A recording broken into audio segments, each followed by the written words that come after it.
je voulais te rendre toute la gloire ce soir, te dire merci. Seigneur, merci encore pour ce soir. Merci pour ta parole qui est esprit et vie. Je te remercie pour nos cœurs que tu disposes, Seigneur. Merci pour ton serviteur. C'est parce que, Seigneur, tu vas encore nous parler, Seigneur. Tu vas encore nous donner des conseils, des directives. Tu vas encore te révéler, Seigneur, à chacun de nous. Seigneur, nous sommes là et nous voulons que tu nous parles. Seigneur, parle-nous. Merci pour le reste du temps qui est entre tes mains. Merci pour tout esprit qui ne confesse pas ton nom, Seigneur, qui sont autour de nous, Seigneur, qui sont déjà vaincus au nom de Jésus. Louange à toi, gloire à toi. Merci au nom de Jésus. Amen. Amen. Après, vous avez la parole. Gloire à Dieu. Amen. Est-ce que nous pouvons donner des acclamations à notre Dieu ce soir? Est-ce que nous pouvons encore donner des acclamations à notre Dieu ce soir? Alléluia. Amen. Merci Jésus. Bien-aimés, avant de rentrer dans le message, je voulais bénir vos vies, bénir chaque famille, bénir chaque enfant de Dieu. Je veux même aller encore plus loin pour dire chaque fils de Dieu. Parce que bien aimé, les enfants n'hériteront pas le royaume. Ce sont les fils qui hériteront le royaume. Et par la foi, je crois que vous êtes tous des fils du royaume. Je voulais encore fortifier les uns les autres. Nous avons une semaine assez difficile. Mais le Seigneur dans sa grâce, a ouvert, bien-aimé, le cœur de chacun afin de comprendre le message que le Seigneur voulait donner à chacun et que la gloire revienne à lui seul, Jésus-Christ Nazareth. Je voulais aussi profiter également pour que nous donnions encore des acclamations au Seigneur pour la présence de son serviteur, bien-aimé. Il faut savoir honorer les hommes de Dieu. Alléluia. L'évangéliste Amegbo, donc Abraham, bien-aimé, qui est connecté avec nous. Alléluia. Oui, c'est un homme de Dieu. Je l'appelle le violent. Je l'appelle le violent parce que c'est un violent. La Bible dit que ce sont les violents, bien-aimés, qui s'empareront du royaume des cieux. Il est violent. Quand il prêche, il est violent. Et bien-aimé, il dérange le royaume des ténèbres. Et c'est comme ça, lorsque nous ouvrons la bouche, le royaume des ténèbres doit trembler. Et bien aimé, il est un des responsables de la mission à Dakar. Et vous voyez bien le travail qu'ils font. Et le Seigneur est avec eux. Nos prières, c'est que le Seigneur continue à les élever, à les bénir. Et que vraiment, cet amour qu'ils ont, cette unité qu'ils ont, que cette unité grandisse. Et que les âmes soient gagnées à cause de l'amour que le Seigneur a mis au fond d'eux. Que le Seigneur bénisse son œuvre qui est à Dakar. Que le Seigneur bénisse ses serviteurs. Que le Seigneur bénisse ses enfants. Et que le Seigneur bénisse également tous les chrétiens du Sénégal. Seigneur, nous voici encore à ton rendez-vous. Nous voulons simplement nous laisser conduire. Seigneur, parle à tes enfants. Parle, tes enfants t'écoutent. Parle, tes enfants t'écoutent. Si nous savons qu'avec toi, il n'y a point d'homme de variation. La Bible dit que tu n'es pas un homme pour mentir, le fils d'un homme pour te repentir. Et ce que tu dis, tu le fais. Je prie pour la vie de tes enfants, Seigneur, qui soient encore dans des situations difficiles. Père, que tu ouvres les portes qui sont fermées. Parce que tu es le Dieu véritable. Afin que, Seigneur, tes enfants ne convoitent pas ce monde. Ce monde qui va disparaître. Ce monde qui est pollué. Ce monde d'impies. Seigneur, protège-nous de toute convoitise. Protège-nous de toute envie. Nous voulons simplement avoir nos regards fixés sur toi. Afin que, Père, que tu nous donnes le nécessaire. Non seulement pour faire ton œuvre, mais afin que nous subsistons sur cette terre. Nous voulons te dire merci. Merci Jésus. Merci encore ce soir. Que ton règne vienne et que ta volonté soit faite au nom de Jésus. Amen.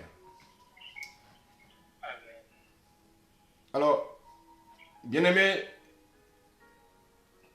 nous savons que nous sommes actuellement dans des périodes difficiles.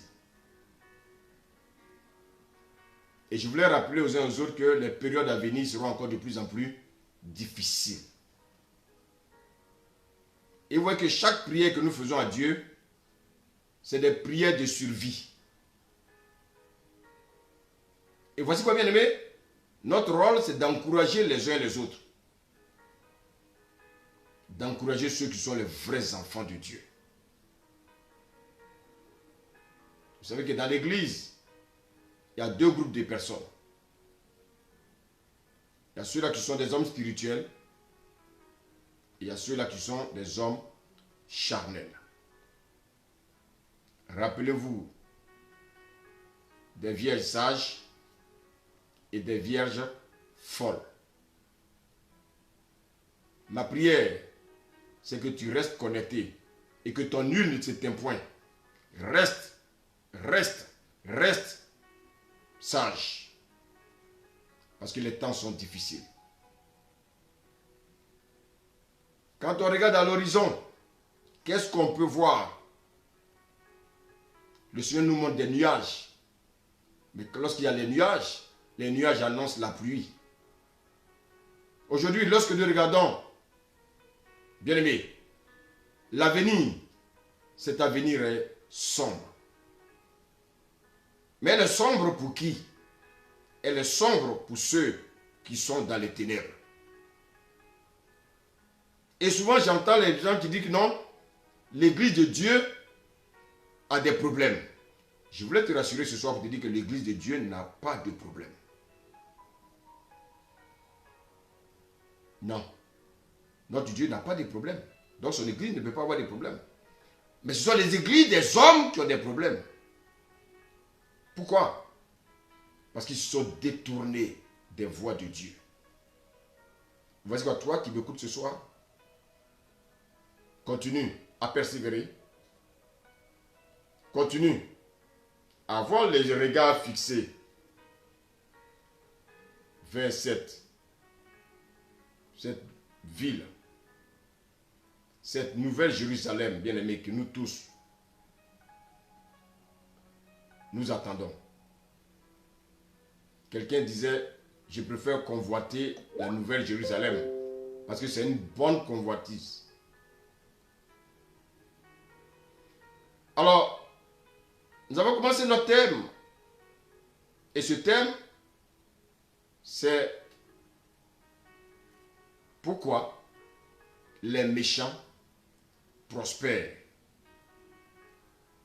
Pourquoi les méchants prospèrent. Et pendant que les méchants prospèrent, les chrétiens croient souffrir. Je veux simplement te dire que si tes yeux sont vraiment fixés sur le royaume des cieux, si tes yeux sont fixés sur le royaume à venir, c'est-à-dire le royaume éternel, bien aimé, tu ne vas même pas envier un païen. De plus en plus, on voit des chrétiens qui sont frustrés parce que les méchants prospèrent. Ce monde appartient à un groupuscule de personnes. Le monde entier que vous voyez appartient à un groupuscule de personnes qui manipulent le monde. C'est eux qui installent les chefs d'État. C'est eux qui installent, bien aimés, les gouverneurs. Et souvent, quand on est aveuglé, on croit que ces personnes-là peuvent faire quelque chose. Non, ces personnes-là ont les mains liées. Pourquoi? Parce qu'ils ont fait allégeance à ces personnes-là. Nous, détachons-nous de ces choses-là et faisons allégeance à Christ. Avec Christ, c'est le vrai bonheur. Avec Christ, bien aimé, les lendemains sont meilleurs. Bien aimé, pourquoi les chrétiens sont frustrés? Parce que ils voient les méchants prospérer. Ils voient les païens prospérer. Mais ça dépend de quoi vous appelez prospérité. Qu'est-ce que vous appelez prospérité? Je vais demander à JC. On va lire un passage dans 3 Jean 2.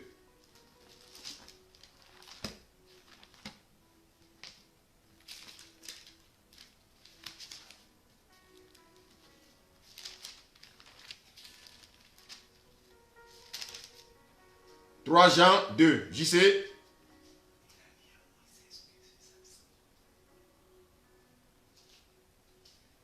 Je vais peut-être demander à Victor. Si Victor est là, il va nous accompagner. 3 Jean 2.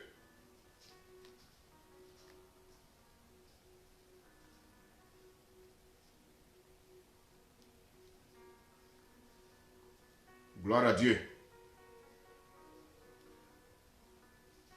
Que le Seigneur nous garde ce soir. 3 Jean 2, je vais lire la parole de Dieu.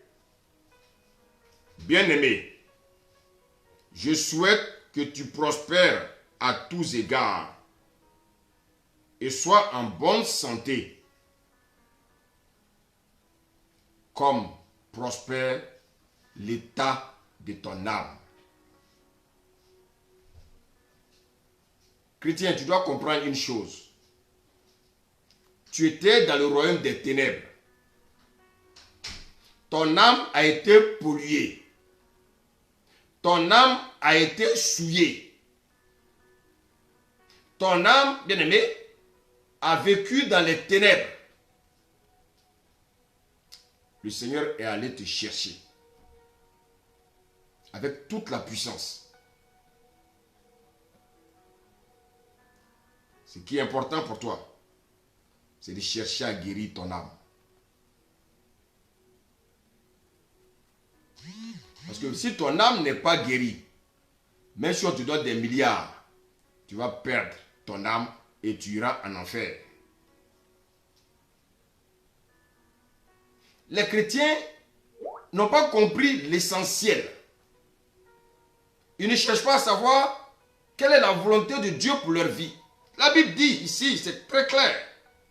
Le Seigneur dit que je souhaite que tu prospères à tous égards. Et sois en bonne santé,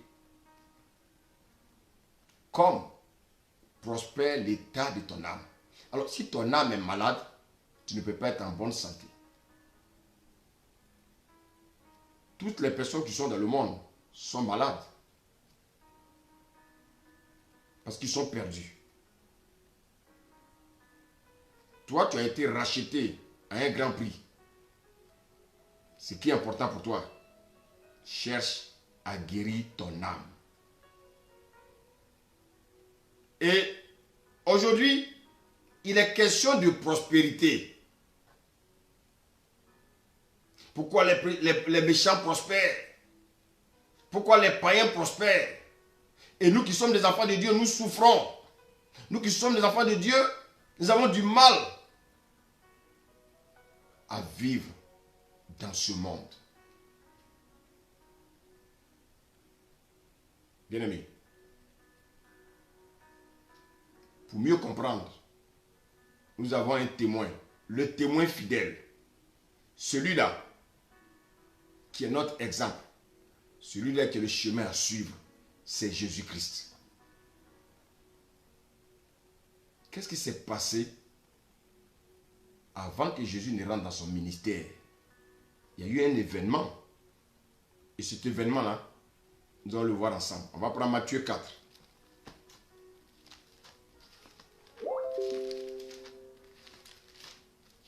Matthieu 4, à partir du verset 8, je lis la parole de Dieu.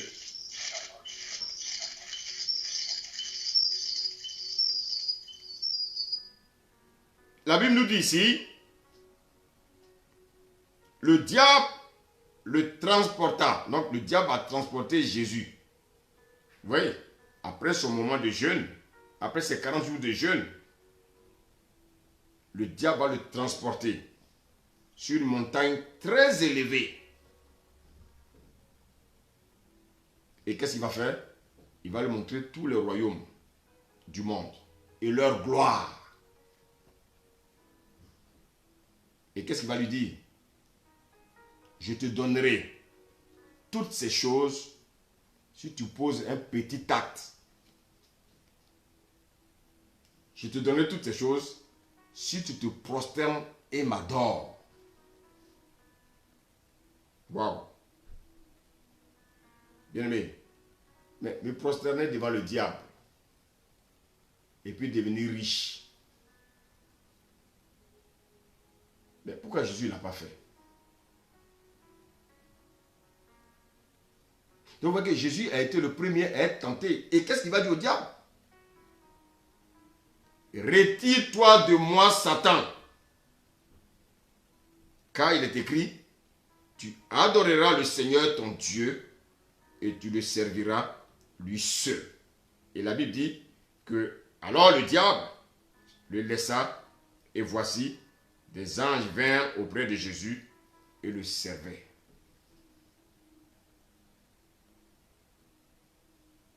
Vous avez vu la réaction de Jésus? Jésus, il a rejeté le diable. Il a ramené le diable au diable.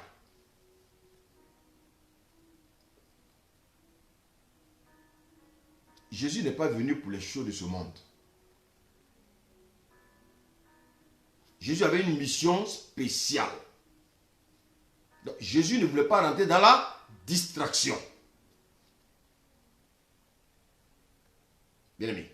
Mais la question qu'on peut se poser, là où le Seigneur a refusé, comment peut-on expliquer, bien aimé, que nous, qui disons être les enfants de Christ,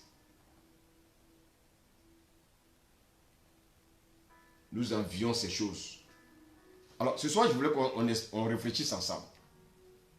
Le grand Jésus, il a dit au diable, retire-toi de moi avec tes richesses. Retire-toi de moi avec tes royaumes. Retire-toi de moi avec toute ta gloire. Mais comment se fait-il, bien-aimé, que chacun se pose la même question?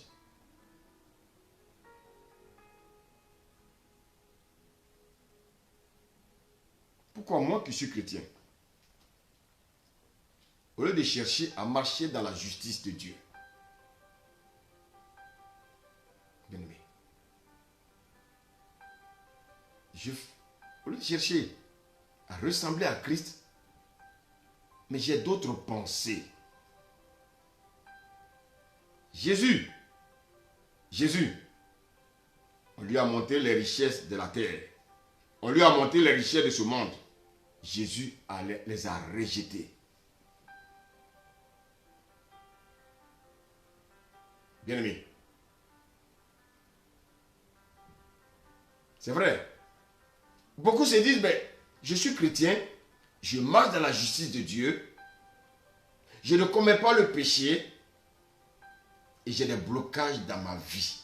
Vous savez, en général, quand les gens parlent de blocage, ils ne voient que les choses matérielles, les choses financières. Et il se dit, mais pourquoi les païens prospèrent? Pourquoi les païens s'enrichissent et nous les chrétiens nous sommes pauvres? Comment ça se fait? Seigneur, les païens ont des châteaux. Ils ont les plus belles voitures. Bien-aimés. Et les voitures sont, bien-aimées, des voitures à coût de milliards. Ce ne sont pas des voitures, bien-aimées, de deuxième main. Ce sont des voitures neuves qu'ils achètent, si tu veux, chaque semaine.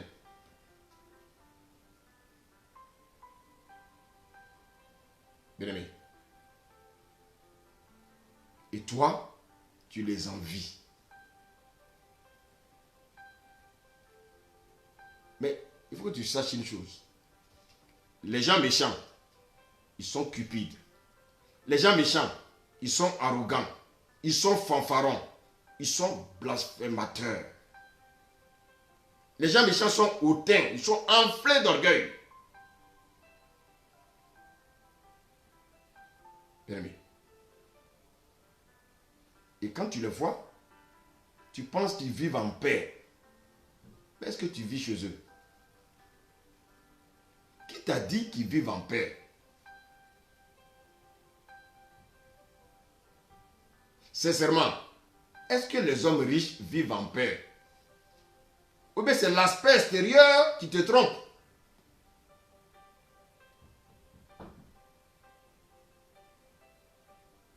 Est-ce que les hommes riches sont en paix? Et tu te dis, mais pourquoi les hommes les plus aisés sont les païens? Ceux qui ne croient pas en Dieu, c'est eux qui prospèrent. Ceux qui méprisent leurs semblables. Comment se fait-il qu'ils sont toujours à l'aise? Mais de quelle aisance parles-tu? Qui t'a dit qu'ils sont à l'aise? Et tu te dis, j'ai sacrifié ma vie. J'ai sacrifié ma vie pour le Seigneur. Et pourquoi je souffre tant? Bien-aimé, les méchants ont tout. Quand vous arrivez chez eux, ils ont souvent 5 congélateurs. Ils ont tout chez eux. Ils font des stocks. Ils ne manquent de rien. Ils mangent à leur faim. Et souvent même, ils mangent. Bien-aimé, ils ne finissent pas l'assiette. Et qu'est-ce qu'ils font? Ils débarrassent. Pendant qu'il y a des pauvres dehors qui n'ont pas à manger. Et il y a des chrétiens qui ont du mal à joindre les deux bouts. Il y a des chrétiens qui ne mangent pas à leur faim. Il y a des chrétiens qui ont du mal à tenir le mois. Il y a des chrétiens qui ont du mal à payer leur loyer. Ils ont du mal à payer leurs factures. Et souvent même, ils ont du mal à payer leurs titres de transport. Il y a des chrétiens qui veulent même aller en vacances, mais ils ont du mal parce qu'ils n'ont pas les moyens pour se payer les vacances. Et quand ils voient les païens, chaque mois, bien-aimés, ils sont en voyage. Chaque vacances, toute la famille se déplace. Et quand le païen voit ça, il est aigri. Quand le chrétien voit ça, il est aigri. Quand le chrétien voit ça, il en veut à Dieu. Bien-aimé, qu'est-ce qui se passe? Qu'est-ce qui se passe? Comment Jésus peut permettre que moi, en tant que chrétien, Jésus peut permettre, moi qui suis son enfant, je peux souffrir, je peux vivre dans la disette, je peux vivre dans la souffrance. Et les chrétiens se posent ce genre de questions. Mais sachez que chaque fois que vous en voulez aux païens, c'est comme si vous en voulez à Dieu. Vous savez, il y a un prophète qui s'appelle Jérémie. On va le lire.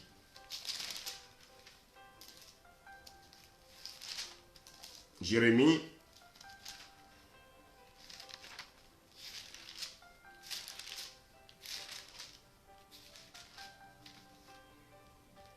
Jérémie 12, du verset 1 au verset 2, la Bible dit: Seigneur, tu es trop juste, éternel. pour que je conteste avec toi. Voilà. Voilà quelqu'un qui veut contester Dieu, mais il le prévient.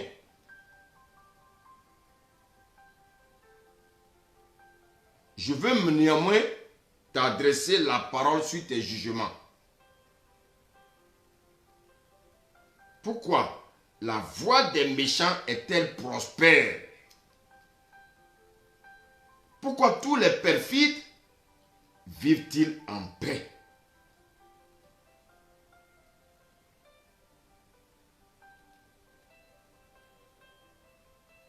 Alors que lui, il a peut-être tout abandonné pour suivre le Seigneur. Mais il n'est pas le premier exemple. Même quand Jésus est venu, quelque chose s'est passé. On va encore retourner dans Matthieu 4, versets 18 à 22. Je vais lire ma partie du verset 17. Dès ce moment, Jésus commença à prêcher et à dire, répentez-vous, car le royaume des cieux est proche. Comme il marchait le long de la mer, il vit deux frères, Simon, appelé Pierre, et André, son frère, qui jetaient un filet dans la mer, car ils étaient pécheurs. Et qu'est-ce que Jésus va leur dire? Suivez-moi, et je vous ferai pécheurs d'hommes. Aussitôt, ils laissèrent les filets et le suivirent. De là, étant allé plus loin, il vit deux autres frères, Jacques, fils de Zébédée, et Jean, son frère, qui étaient dans une barque avec Zébédée, leur père, et qui réparaient leurs filets. Il les appela, et aussitôt, ils laissèrent la barque et leur père, et le suivirent. Tu veux servir Dieu? Tu es obligé de le laisser. Tu ne peux pas suivre le Seigneur Jésus en étant attaché à quelque chose. Tu ne peux pas suivre le Seigneur Jésus en étant attaché à ta famille. Tu ne peux pas suivre le Seigneur Jésus en étant attaché à ton travail.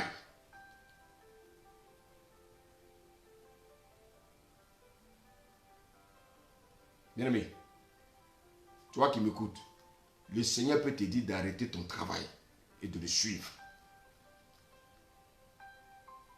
Alors, je vais te poser la question. Comment ces gens ont vécu? Comment ont-ils vécu? Mais quand ils suivaient Jésus, mais est-ce que ce n'est pas de l'argent qu'ils perdaient? Mais pourquoi ont-ils suivi Jésus? Est-ce que Jésus les conduisait dans une autre entreprise? Oui. Une belle entreprise. Une entreprise du royaume des cieux. Une entreprise qui paye bien ses employés. Traitez-moi de fou. C'est votre problème. Mais Jésus est celui-là, il est le bon payeur. Parce que le problème, c'est que vous voyez tout en matériel. Non. Attends. Je suis avec Jésus. Celui-là qui guérit. Celui-là qui peut me donner à manger. Bien aimé, celui-là qui peut me permettre de me vêtir. Alors, quel est mon problème? Et la Bible dit qu'ils ont suivi Jésus.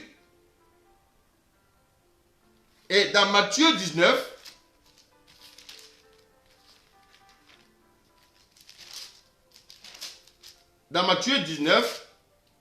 bien aimé, au verset 27, regardez ce que Pierre va lui poser comme question.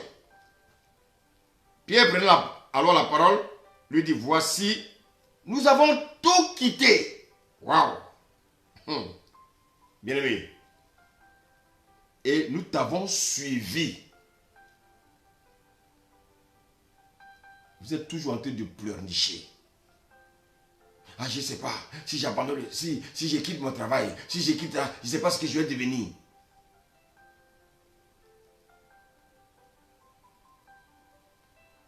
Il dit, nous avons tout quitté. Et nous t'avons suivi. Quand sera-t-il pour nous? Ah oui, ça c'est une question à laquelle chacun doit méditer. Et regardez la réponse de Jésus. Je vous le dis en vérité, quand le Fils de l'homme, au renouvellement de toutes choses, sera assis sur le trône de sa gloire, vous qui m'avez suivi, vous serez de même assis sur 12 trônes et vous jugerez les 12 tribus d'Israël. Et quiconque aura quitté à cause de mon nom ses frères ou ses sœurs ou son père ou sa mère ou sa femme, bien aimé, ou ses enfants ou ses terres ou ses maisons, recevra le centuple et héritera la vie éternelle. Alors, toi, tu ne peux même pas te déplacer un jour à cause de ta femme. Tu as des problèmes. Tu as un problème sérieux. C'est pas moi qui le dis, c'est le Seigneur. Voici des personnes qui ont tout quitté.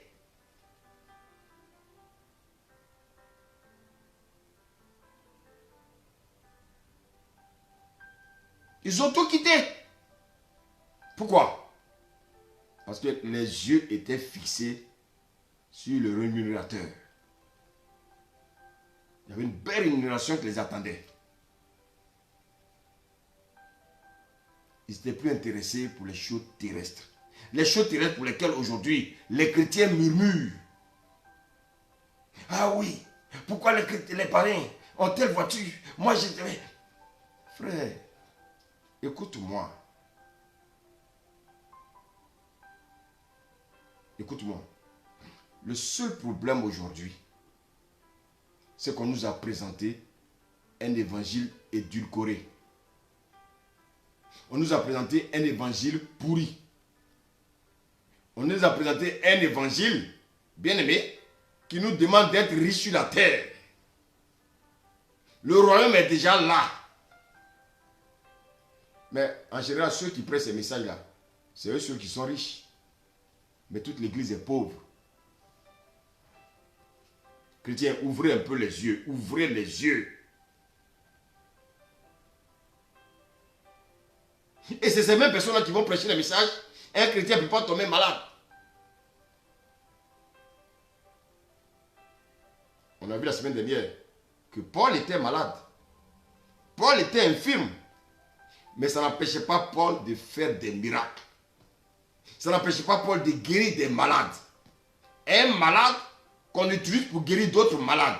Bien aimé, si ce n'est pas le Seigneur Jésus qui peut réaliser ces choses, il est merveilleux ce Dieu.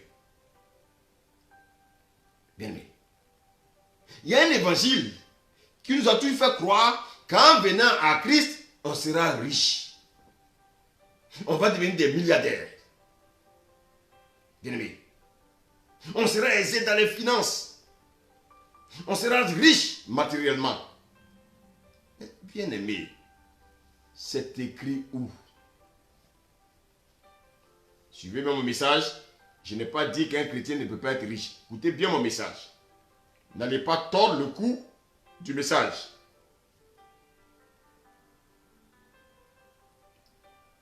La priorité pour le Seigneur, c'est d'abord ton âme.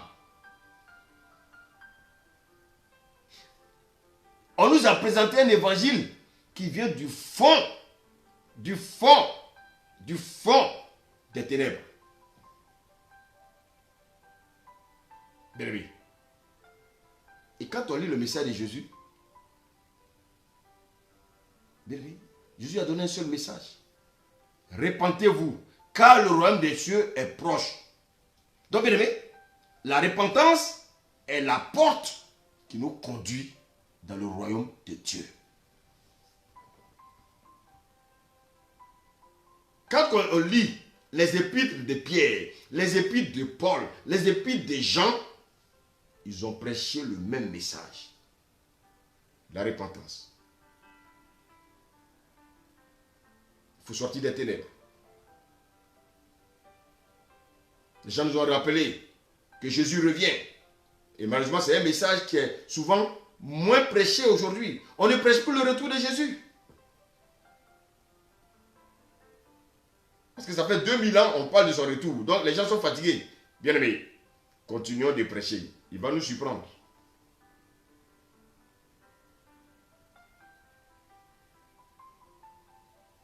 Dans la Bible, il est question des 7 sceaux.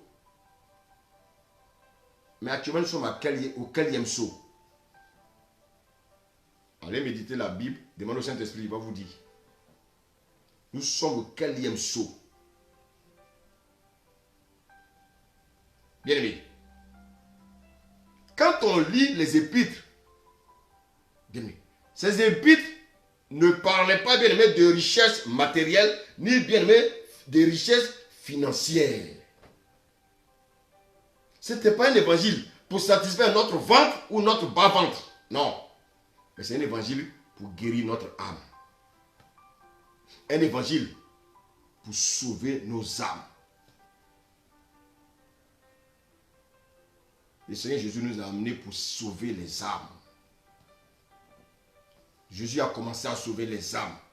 Et nous, notre rôle, c'est de continuer aussi à sauver les âmes. En faisant quoi? En leur annonçant la bonne nouvelle.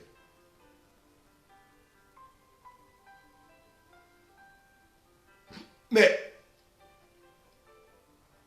quand tu vas annoncer l'évangile à quelqu'un, et tu vas lui dire que le Seigneur va te rendre riche, mais c'est écrit où?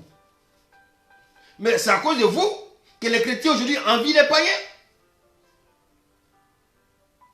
L'évangile de Christ est un évangile qui est basé sur la nouvelle naissance. Christ nous interpelle à renoncer aux œuvres mortes. Christ nous interpelle à renoncer à notre propre vie afin de marcher en nouveauté de vie. Jésus nous a dit que le monde allait nous haïr. Jean aussi a dit, n'aimez point le monde, ni les choses qui sont dans le monde. Car celui qui aime le monde, l'amour du Père n'est point en lui. Mais toi, tu recherches les richesses de ce monde. Mais est-ce que c'est Jésus t'a dit qu'il devait te sauver afin que, bien aimé, tu sois riche sur la terre?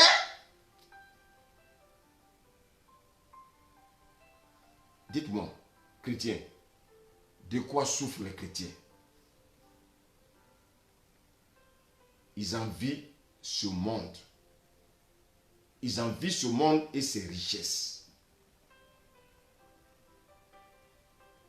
Et souvent, qu'est-ce qu'ils font? Ils prennent les âmes d'Abraham, de David, de Salomon. Oui, Abraham était riche. On va lire des passages. Et il y a un passage qu'ils aiment prendre. On va lire ce passage-là. Genèse 13.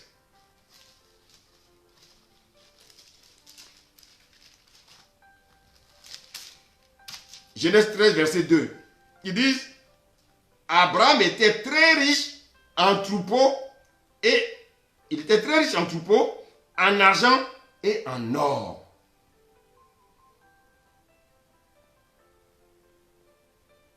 Mais où Abraham a pris ses richesses là? Verset 1. Abraham remonta d'Égypte vers le midi, lui, sa femme et tout ce qui lui appartenait, et Lot avec lui. Maintenant, comment Abraham a fait pour obtenir ses richesses? On retourne, on va dans Genèse 12, on va lire à partir du verset 10. Il y eut une famine dans le pays et Abraham descendit en Égypte pour y séjourner, car la famine était grande dans le pays. Écoutez-moi bien. Jésus, quand il t'appelle, le message qu'il te donne, c'est le message de la fin. Il ne va pas t'expliquer le déroulement. Si le Seigneur avait dit à Joseph que tu serais premier ministre, bien aimé, si le Seigneur, en lui disant, pour que tu deviennes premier ministre, tu allais faire la prison, bien aimé, je ne suis pas sûr que Joseph allait rentrer dans son ministère. Parce que les chrétiens n'aiment pas souffrir. Les chrétiens, ils aiment les bonbons. Les bonbons, ça donne la carie. Dieu ne donne pas des bonbons. Et Abraham, il va retourner en Égypte. Pourquoi? Parce qu'il y a la famine. C'est comme ça quand on vit en Christ. Le Seigneur nous crée une situation, une épreuve. Il y en a qui ne peuvent pas supporter. Qu'est-ce qu'ils font? Ils retournent dans le monde. C'est la même chose qu'Abraham a fait. Abraham est retourné en Égypte.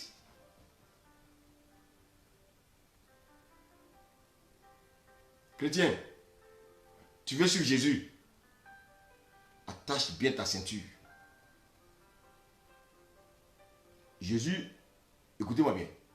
Dieu, il va amener son fils mourir à la croix de Golgotha pour que toi tu deviennes riche. Pour que tu aies la richesse de la terre là. C'est pour ça que Jésus va venir mourir sur la croix. Non, réfléchis.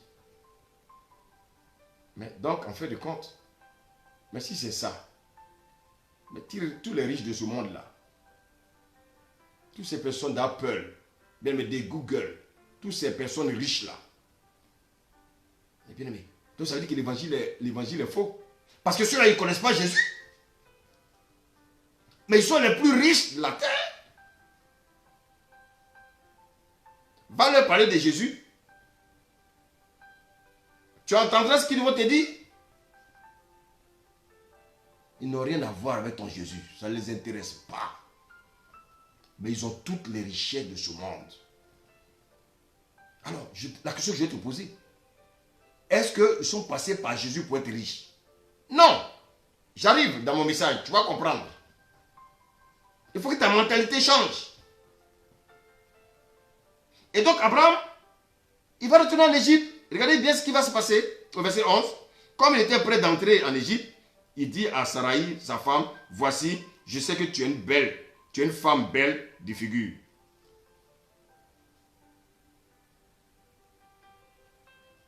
Chrétien, est-ce que vous lisez souvent vos Bibles? Mais il y a tout dans la Bible. Donc, vous voyez qu'il y a des pièges qu'on peut éviter. Mais quand vous ne lisez pas vos Bibles, il y a des pièges, bien aimés, aujourd'hui, dans lesquels vous tombez. Quand les Égyptiens te verront, ils diront, c'est sa femme, et ils me tueront, et ils te laisseront la vie. Dis, je te prie, que tu es ma soeur. You pour la question. Est-ce qu'on a des rapports sexuels avec sa soeur? Est-ce qu'on a des rapports sexuels avec sa soeur? C'est une abomination. Ok. Est-ce qu'on épouse sa soeur? Non. Donc, voici quelqu'un sur lequel les gens prennent l'exemple de richesse. Il dit, afin que je sois bien traité à cause de toi et que mon âme vive grâce à toi. Voilà un égoïste. Il pense à lui. Il veut livrer sa femme à la prostitution pour que son âme vive.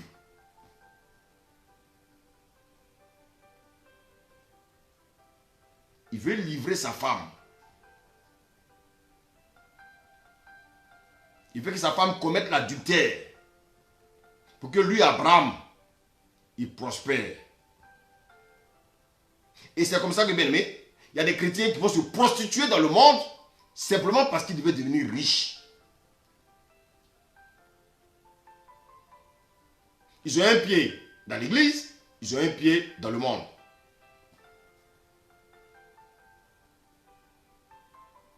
Bien-aimés, ils font des métiers qui sont proscrits par Dieu, simplement parce qu'ils veulent avoir de l'argent. Il y en a qui peuvent même perdre des dimanches. Ils ne vont même pas, venir au culte. À cause de quoi? À cause de l'argent. Oh, chrétien, tu as vu combien de fois tu as été aveuglé? C'est-à-dire que tu n'as même pas confiance à ton Dieu. Tu veux compter sur tes propres forces. Tu veux compter sur tes propres forces. C'est le même comportement d'Abraham. Se prostituer au monde. Parce qu'on veut les richesses du monde. Abraham va vouloir prostituer sa femme. Et beaucoup de chrétiens sont prêts à se prostituer pour être riches.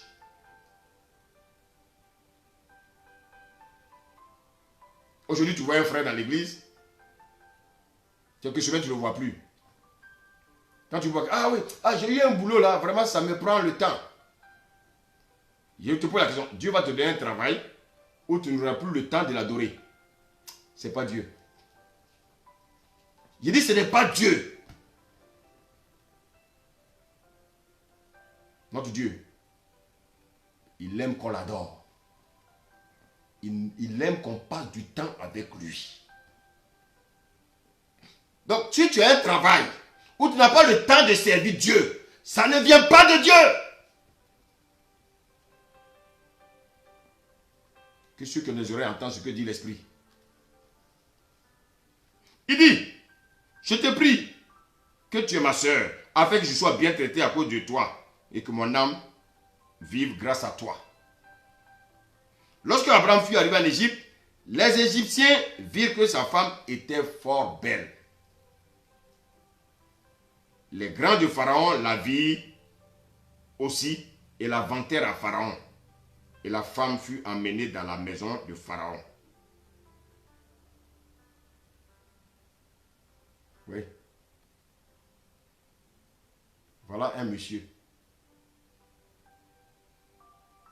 Indigne. Quelqu'un que Dieu considère digne. Qui va venir humilier son Dieu. À cause de quoi? À cause de la peur et à cause des biens de ce monde. Je veux que cette personne-là me traite bien. Donc lui, il a passé à son ventre et à son bas-ventre.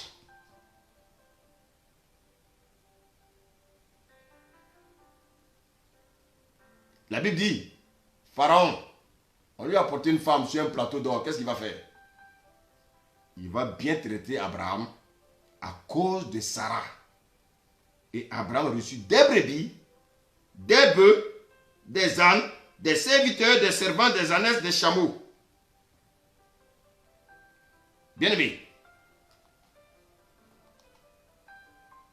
Bien-aimé. Mais après, quand Pharaon va le renvoyer, Pharaon il va rien récupérer de ce qu'il lui a donné. Et voici des personnes sur lesquelles les gens prennent l'exemple pour dire Abraham était riche. Donc tous les chrétiens doivent devenir riches. Mais c'est écrit où?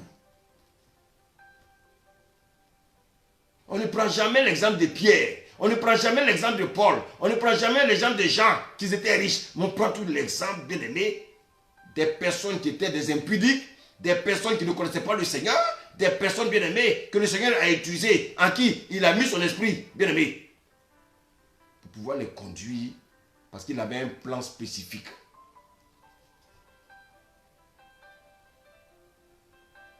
Des personnes qui ont épousé 3 femmes, 4 femmes, 5 femmes. Et souvent les gens s'appuient sur ça pour dire qu'un chrétien peut être polygame. Mais si tu veux être polygame, va être polygame. Mais ne mens pas sur la parole de Dieu.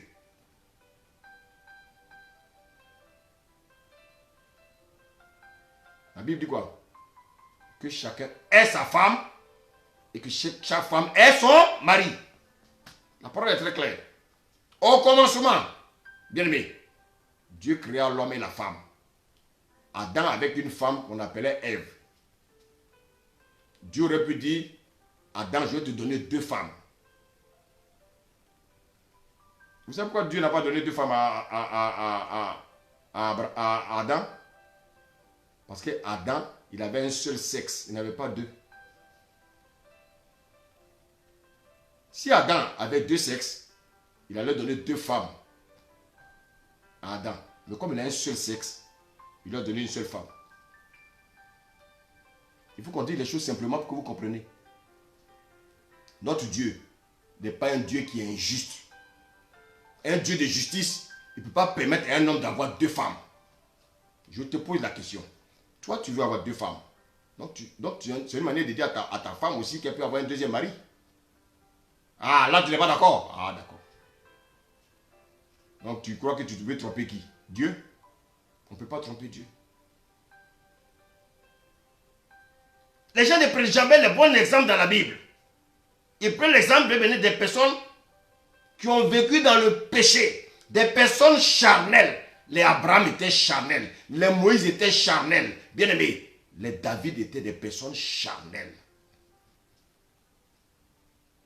Mais bien-aimés, dans la chair dans laquelle ils marchaient, Dieu leur a fait grâce. Pourquoi? Parce que dans les chaînes, ils ont quand même réussi à marcher par la foi. Ils obéissaient à ce que Dieu leur disait. Même dans le péché dans lequel ils commettaient. Mais ce que Dieu leur disait, ils le faisaient. Donc Dieu les a imputés cela à justice. Mais toi aujourd'hui, Jésus est mort. Il est ressuscité. Bien-aimé, tu es né de nouveau. Donc tu ne peux pas te comparer à Abraham. Donc bien-aimé, tu dois vivre comme Jésus te demande de vivre. On est toujours en train de s'appuyer sur l'Ancien Testament. Bien-aimé, pour tromper les gens. Je ne dis pas de rejeter l'Ancien Testament. Non. Et souvent même on dit Ancien Testament. Bien-aimé. Je ne crois pas qu'un père peut laisser 2 testaments à ses enfants. L'ancienne alliance. Je préfère ce terme. Et bien aimé. Et aujourd'hui, les gens courent partout. Ils vont dans les églises parce qu'ils veulent devenir riches. Ah, il paraît qu'il y a un prophète là, quand il prie pour toi, tu deviens riche. Mais ce prophète-là, s'il était riche, il n'allait pas servir Dieu.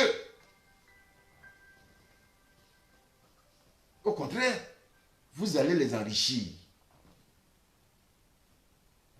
Bien-aimé. Le Seigneur a dit de ne pas s'amasser des trésors dans le monde, mais plutôt de faire quoi? De nous amasser les trésors qui sont, bien-aimés, dans le ciel. Voilà l'évangile qui est clair.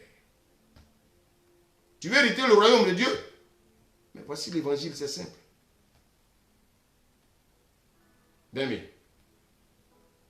Bien-aimé. Ne cherche pas à aimer les choses du monde. Notamment les richesses de ce monde. Il y a un piège dedans. Toi, une chrétienne, ta voisine est commerçante. Et tu vois qu'elle a beaucoup d'argent. Elle prospère. C'est une païenne. Elle prospère. Elle fait de l'import-export. Elle est toujours entre 2 avions. Tu veux faire la même chose qu'elle. Est-ce que tu as prié? Dieu peut te permettre aussi de faire de l'import-export. Ah non. Ce n'est pas interdit. Mais tu ne pourras pas tenir. Tu sais pourquoi? Parce que celle qui fait l'import-export, quand elle arrive à l'aéroport, pour dédouaner sa marchandise, elle est obligée de faire des dessous de table. Est-ce que toi, étant chrétienne, il t'est permis de faire des dessous de table?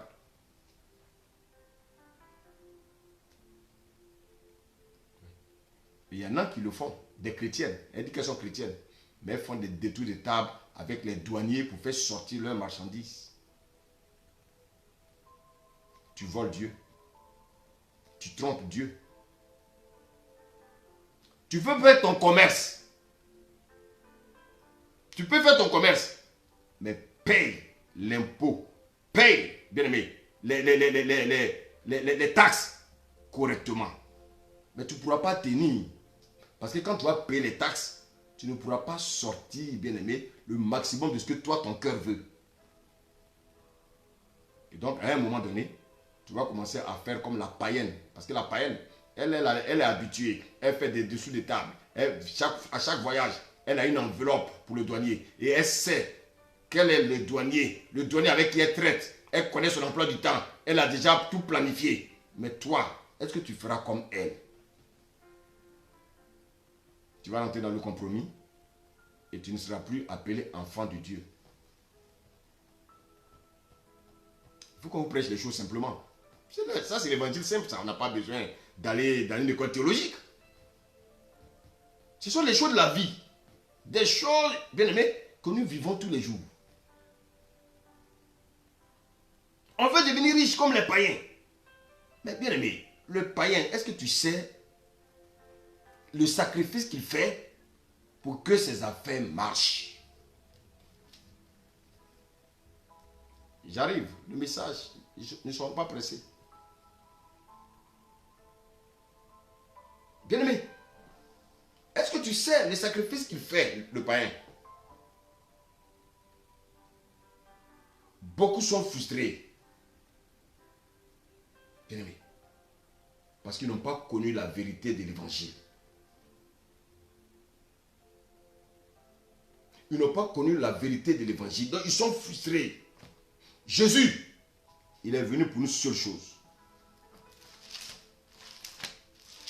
Ézéchiel.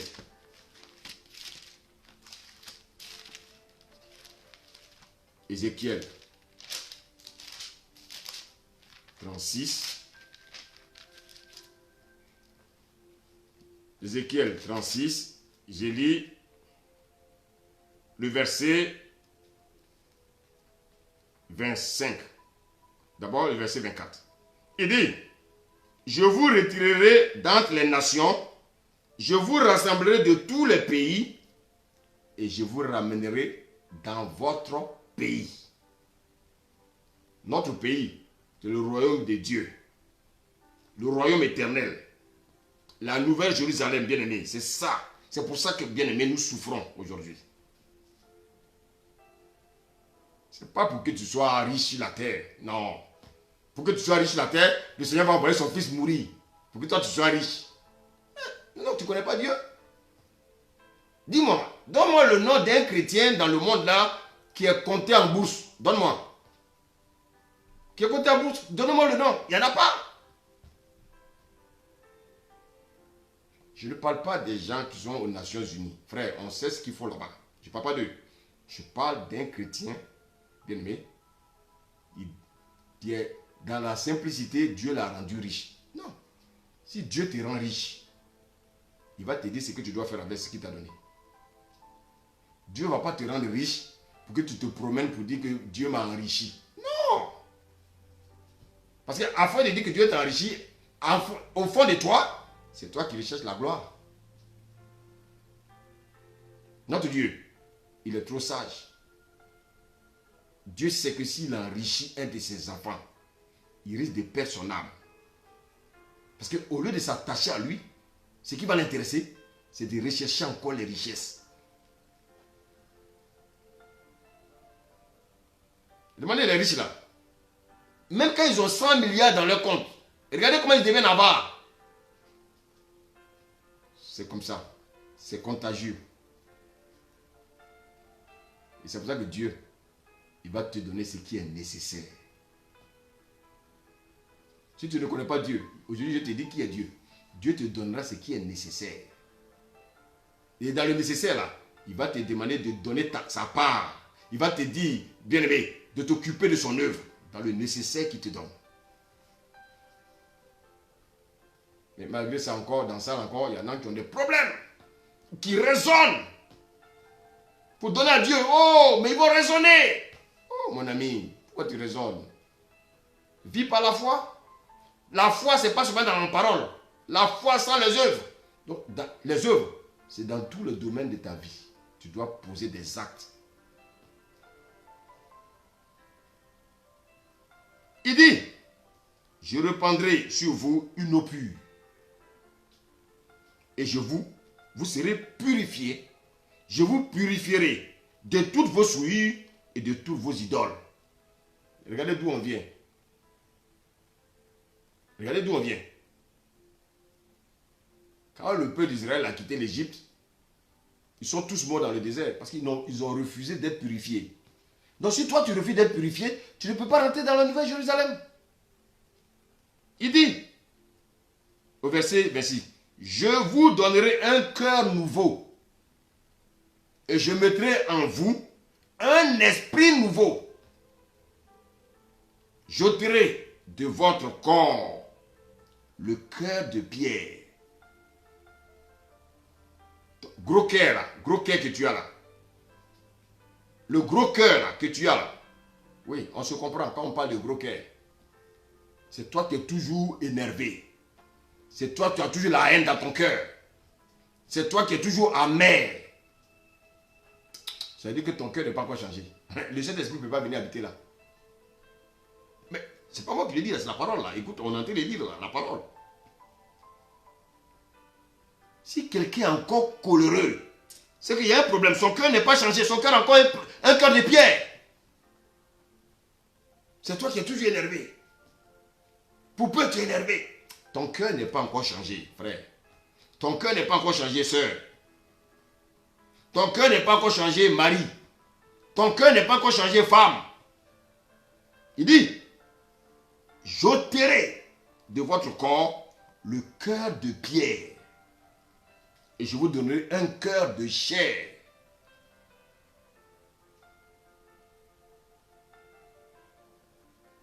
Un cœur de chair, on peut le caresser. Cœur de pierre, c'est rugueux, ça blesse les doigts. Je mettrai mon esprit en vous et je ferai en sorte que vous suivez mes ordonnances et que vous observiez et pratiquiez mes lois. Pourquoi tu n'aimes pas les choses de Dieu? Parce que l'Esprit de Dieu n'habite pas en toi. Parce que si l'Esprit de Dieu habite en toi, tu vas aimer les choses de Dieu.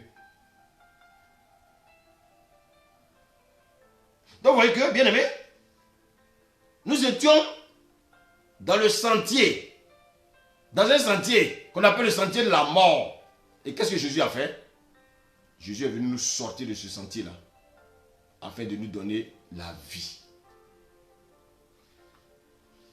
Il est venu nous donner la vie. C'est-à-dire, le problème des chrétiens, c'est qu'ils confondent ce qu'on appelle la relation entre bénédiction divine et possession des richesses. Il y en a qui pensent que c'est parce que je vais vivre dans la sanctification que Dieu va me donner la richesse. Non. Prenez l'exemple d'Ismaël et d'Isaac. La bénédiction d'Ismaël, qui n'était pas dans le plan de Dieu, c'était une bénédiction matérielle. Parce qu'on a bien aimé, nous, les gens d'en face de l'islam là, bien aimé, regardez comment ils sont riches. Mais toi, Dieu t'a donné non seulement la bénédiction spirituelle, mais aussi les richesses. Mais comme tu n'as pas une connexion avec Dieu, comme tu n'as pas de communion avec Dieu, pour que Dieu te révèle ce qu'il veut faire avec toi, donc vous voyez que souvent les choses passent comme ça à côté de toi.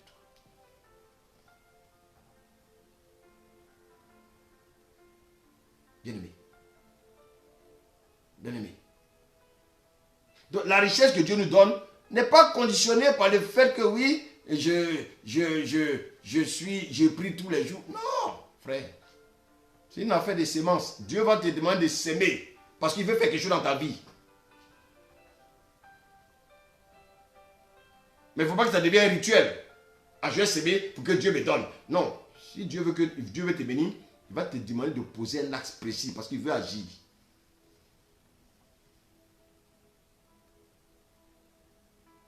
Jésus, il est mort à la croix.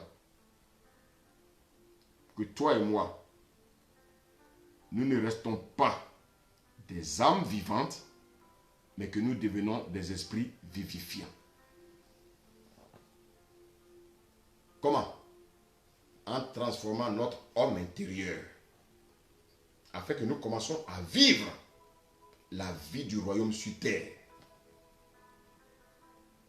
Et cela, par le renouvellement de notre intelligence, bien aimé, en nous appuyant sur l'œuvre de la croix. Alors, si tu ne manges pas à ta faim, si tu dors dans la rue, si tu ne travailles pas, bien aimé, si tu ne roules pas dans une Hammer, bien aimé, si tu n'as pas les moyens d'aller en vacances, cela ne veut pas dire que Dieu n'est pas avec toi. C'est un évangile qu'on a fait croire aux gens que s'ils n'ont pas tout ça, Dieu n'est pas avec eux. Mais ceux qui ont marché avec Jésus, là, les pierres, là, ils n'avaient pas tout ça. Mais, ce que nous vivons aujourd'hui, là, il y a des prophètes qui ont vécu ça. Jérémie, on a vu la plainte de Jérémie. On a vu, la dernière fois, on a vu la plainte de Job. On a vu la plainte d'Azaph. Et là, on a vu Pierre qui a dit, mais Seigneur, nous avons tout laissé. Ça veut dire quoi? Ça veut dire que c'est dur. Mais dans cette dureté, Dieu prend soin d'eux. Le nécessaire. Nous, on ne veut pas le nécessaire. On veut, bien aimé, faire comme les païens. Mais est-ce que vous savez comment les païens font pour avoir ce qu'ils ont? Bien aimé, faisons très attention. Les païens, ils savent ce qu'ils font.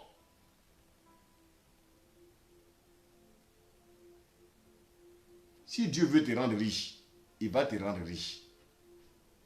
Mais Dieu ne va pas te rendre riche pour que tu perdes la tête. Et ça, c'est ce que les chrétiens doivent comprendre.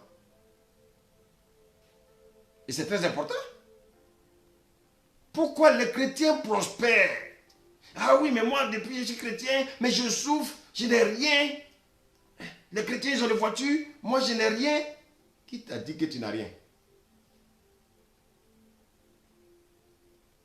Satan a demandé à Jésus de se prosterner devant lui.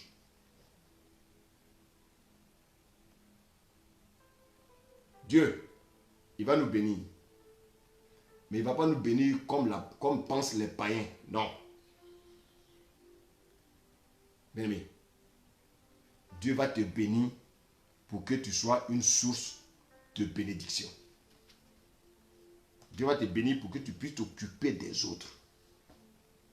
Pas pour que tu ailles t'acheter des châteaux. Pas pour que tu ailles t'acheter des hammers. Pour venir dire que oui, Dieu m'a béni. Non, Dieu ne fonctionne pas comme ça.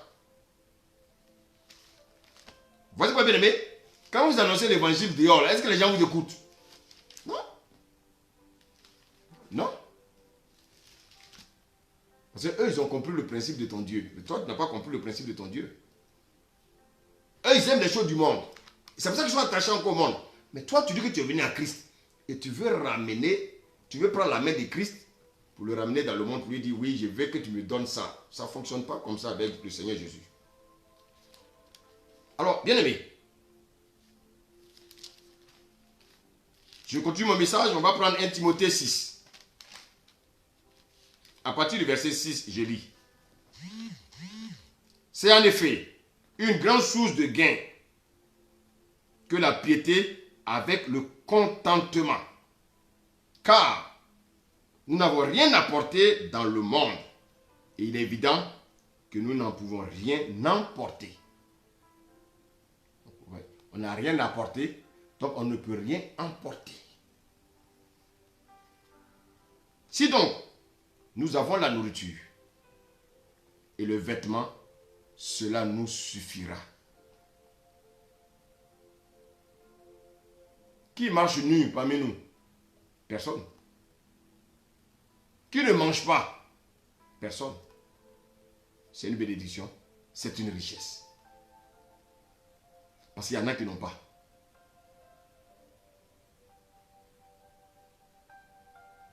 Tu vois, aujourd'hui, tu dors dans une maison. Il y en a qui dorment sous la porte des chapelles. La porte de la chapelle. Qui dorment dans des petits chapiteaux. Quand on passe sur le pont, ils tendent la main pour avoir des pièces. Mais quand tu passes à côté, et puis la voiture s'arrête au stop, quand il vient de prendre ta voiture là, qu'est-ce que tu fais? Tu montes ta vitre. Pourtant, tu es passé par là. Hein? Aujourd'hui, tu as oublié. Nous les chrétiens, on oublie très souvent d'où on vient. Et c'est pour ça que bien aimé, souvent, on tourne en rond. Parce que quand Dieu nous bénit un peu, on pense seulement à nous. Les autres, ah non, non, non. L'État va s'en occuper. Le ministre de l'Affaires sociales va s'occuper, va s'en charger. Non. Toi, tu es le ministre des Affaires sociales de Dieu. Prends soin, bien-aimé, de ceux qui souffrent.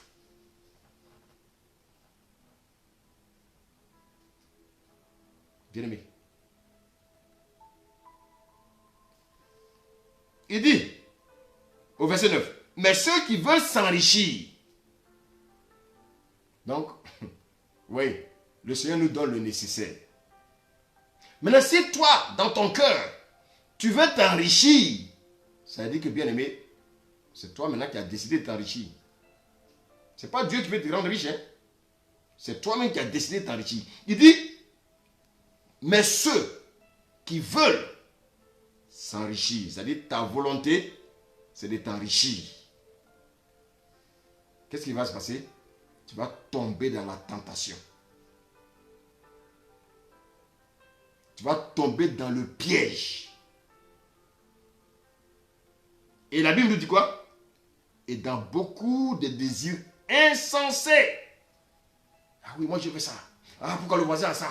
Ah, pourquoi le voisin a ça? Ah, pourquoi le voisin a acheté? Il a les jouets qu'il a achetés pour ses enfants. Moi aussi je vais acheter les mêmes jouets. Les Nintendo. Des choses du monde. C'est ça qu'on retrouve dans la maison des chrétiens pour leurs enfants.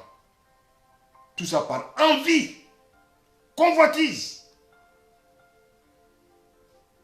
Nintendo. Bien-aimé. Chrétiens, on devait normalement avoir honte. Nous qui devons tirer le monde vers Dieu. C'est le monde qui nous tire vers Satan. Alors qu'on vient de ce Satan. Donc ça veut dire quoi? Ça veut dire en nous, le monde n'est pas encore quitté. Comme dans le peuple d'Israël, l'Égypte n'était pas encore quittée. Parce qu'ils ont tous péri dans le désert. Si le monde ne te quitte pas, écoute-moi bien frère, ça c'est même pas une prophétie, c'est la parole qui le dit. Tu ne vas pas hériter le royaume. Mais si tu as la plus belle voix de l'église, même si tu es le plus grand prédicateur de l'église, même si c'est toi qui donnes les grandes prophéties, même si tu guéris tous les malades, tu ne rentreras pas. Donc ici, on nous dit, mais ceux qui veulent s'enrichir tombent dans la tentation, dans le piège et dans beaucoup de désirs insensés et pernicieux qui plongent les hommes dans la ruine et dans la perdition. Waouh! Regardez ce que le Seigneur dit. Car l'amour de l'argent est une racine de tous les maux. Pourquoi les foyers se battent? Allez dans le foyer. Vous allez voir pourquoi les foyers se battent. L'argent. Ouais, je suis allé chez la voisine là, mais je suis allé chez la voisine là, ils ont une télévision plasma. Ils ont acheté une télévision plasma. Mais ta télévision qui est chez toi là n'est pas en panne. Convoitise. L'argent. Et ce qui est souvent pitoyable, c'est que tu connais le salaire de ton mari. Mais tu veux que ton mari aille s'endetter pour souffrir des dettes. Tu veux que ton mari vive au-dessus de ses moyens. Pourtant, tu dis que tu connais la parole. Alors que le Seigneur nous dit de vivre dans la sobriété.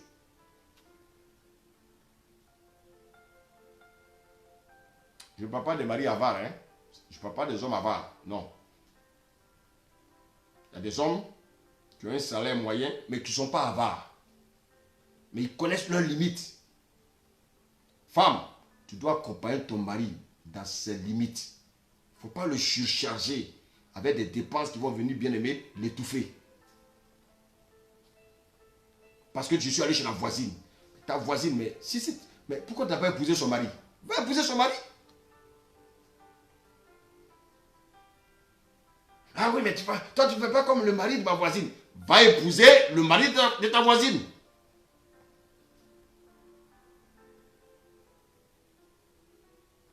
Ah oui, mais je suis allé chez la voisine, chez le voisin, mais sa femme là, elle me fait des plats, elle a fait des bons plats. Mon ami, ce que tu donnes là, ça va s'en faire les plats. faut pas demander à ta femme, bien aimé, des choses que ce que tu donnes ne peut pas acheter.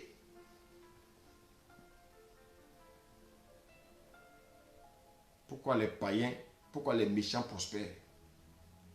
On croit qu'ils prospèrent. Parce que quand on va chez eux, nos yeux, au lieu d'avoir des yeux spirituels pour savoir ce qui se passe dans le couple, on a des yeux physiques pour voir ce qui se passe dans leur maison. Ah, ils ont tout. Ils ont ceci. Ah, mais je suis allé à la maison. Chaque enfant a une télé dans sa chambre.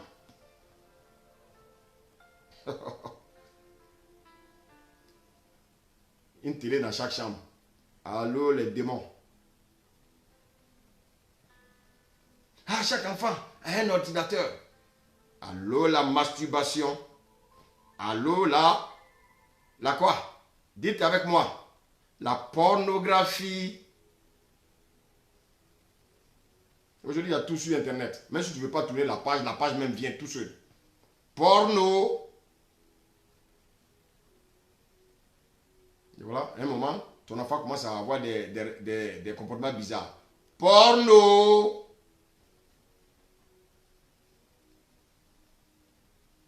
Ah, mon fils, maintenant, il ne sort pas trop. Hein. Porno. Bien aimé. Quand on recherche les richesses, ça peut nous perdre. Et perdre nos familles, perdre nos enfants. La Bible dit que car l'amour de l'argent est une racine de tous les maux. Et quelques-uns, en étant possédés. Donc, vous voyez, l'argent peut nous posséder. En étant possédé. Donc, le Seigneur parle de la possession. Dieu ne va jamais enrichir quelqu'un. Parce que s'il est possédé par l'amour de l'argent, il va perdre son âme. Bien aimé. Quelques-uns, en étant possédés, se sont égarés. Loin de la foi. Voilà.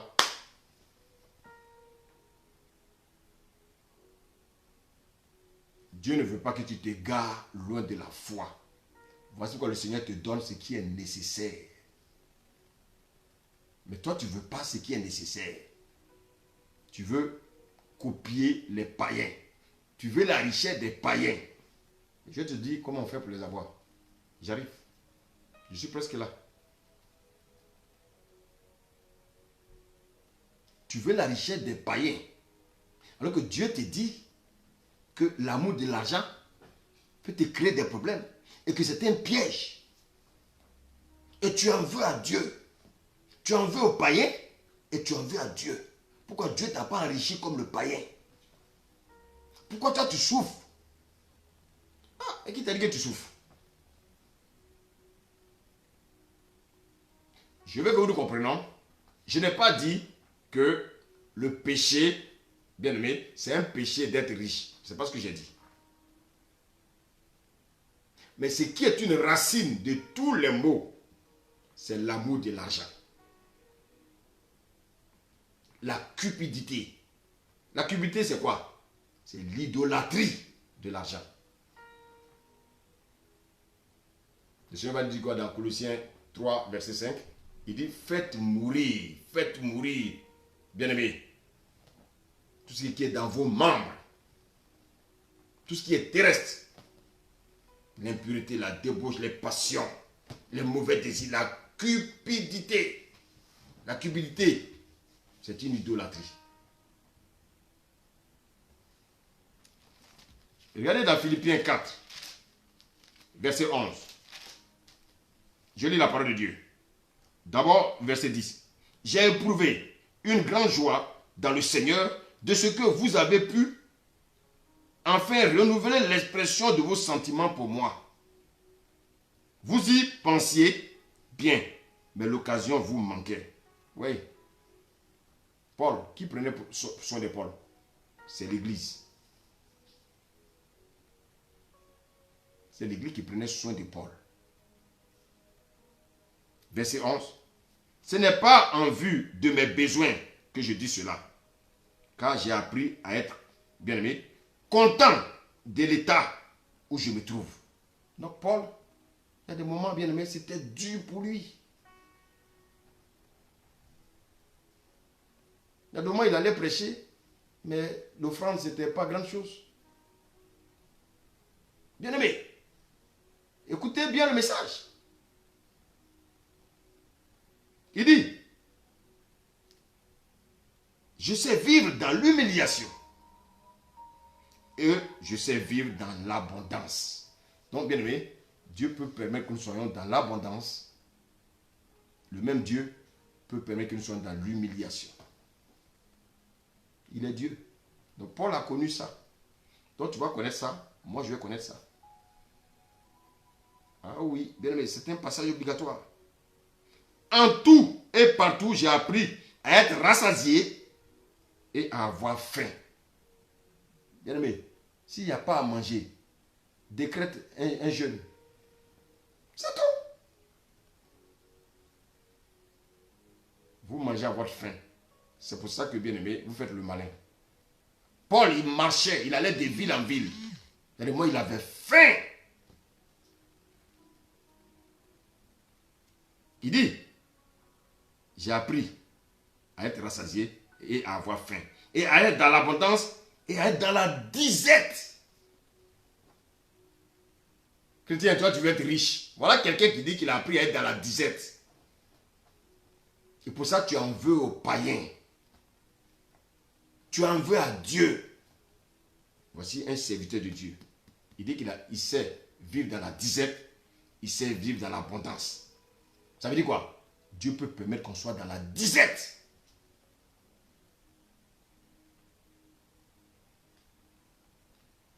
Bien-aimé, Dieu peut permettre qu'on soit dans la disette. Alors, comment est-ce qu'on peut vivre dans le contentement? Bien-aimé, c'est en nous rendant compte, bien-aimé, de la valeur inestimable, bien-aimé, de ce que nous possédons. Je suis content de ce que j'ai. Je suis content de ce que je possède. Je suis satisfait. Je suis rassasié. Je suis épanoui du salaire que Dieu me donne. Mais souvent, ce que nous avons déjà, nous ne disons pas merci à Dieu. Mais on continue à demander. Paul, il savait rendre grâce à Dieu pour le peu qu'il avait. Il rendait grâce à Dieu quand il était aussi dans la disette. Mais quand vous êtes dans la disette, vous vous murmurez. Bien-aimés, les chrétiens doivent savoir se contenter, bien-aimés, de quoi? De ce que Dieu leur donne. Mais nous tous là, je crois que Dieu nous a donné des richesses matérielles. Est-ce que tu n'as pas un toit où tu dors? C'est une richesse matérielle. Ah, tu viens voir une maison à ton nom. Mais ce sont des choses qui vont brûler après. Ça va brûler, tout ça. Dieu va venir tout brûler. Tu as un toit où tu dors. C'est une richesse. Bénis Dieu. Tu ne manges pas à ta faim. C'est aussi du matériel. Bénis Dieu. Tu bois l'eau, non? C'est une richesse matérielle. Bénis Dieu. Tu ne portes pas des vêtements.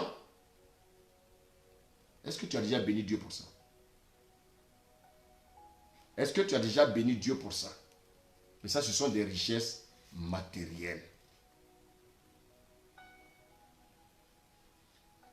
Paul a dit, si nous avons la nourriture et le vêtement, cela nous suffira. Si nous avons ces choses-là, nous sommes déjà dans un confort. Parce que beaucoup n'ont pas ça dans le monde. Une voiture. Est-ce que pour aller au travail, il n'y a pas le tramway, il n'y a pas le RER, il n'y a pas le Jakadjaï, il n'y a pas le Jakadjaï, il n'y a pas les taxis moins chers? Si, c'est une bénédiction matérielle. Les gens pensent que quand on parle de bénédiction matérielle, ça doit m'appartenir. Non.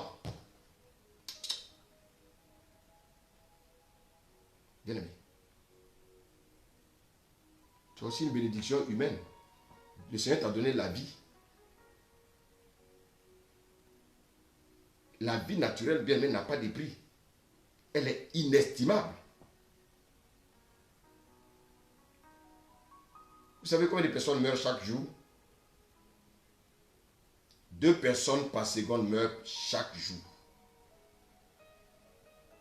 10 personnes par chaque minute et 157 000 décès par jour. Et ça, c'est dans des périodes où il n'y a pas de guerre.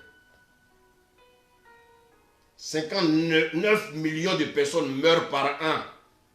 Et toi, tu ne fais pas partie de ces morts. Ce n'est pas une bénédiction, ça. Ce n'est pas une richesse. C'est la richesse humaine. As-tu visité les hôpitaux? Tu as vu combien de personnes sont couchées à l'hôpital? Tu es en bonne santé. Ça, c'est la richesse, bien aimé. C'est une richesse sanitaire.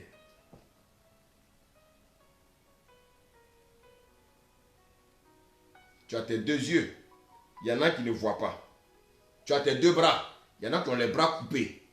Tu as tes 2 pieds. Il y en a qui ont les pieds coupés. C'est une bénédiction. C'est une bénédiction. As-tu déjà béni Dieu pour ça? Au lieu de chercher la richesse de ce monde, as-tu déjà béni Dieu pour les richesses qu'il t'a déjà données? Qui vous a dit que la richesse est format matériel? Et qui vous a dit que le monde est riche? Qui vous l'a dit?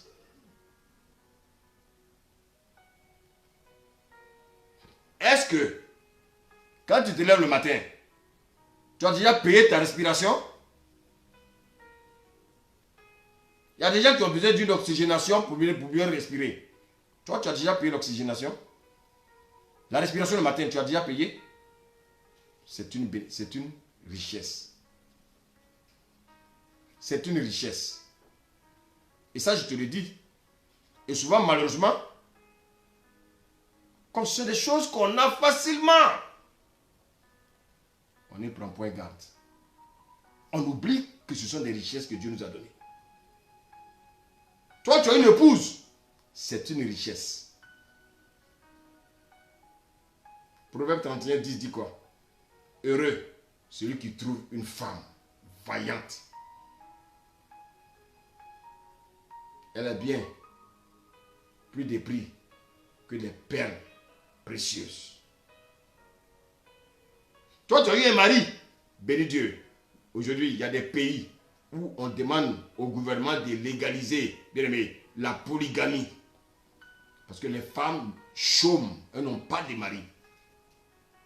Elles crient, elles crient. Quand on va les mettre dans un mariage, c'est pour aller fatiguer les gens.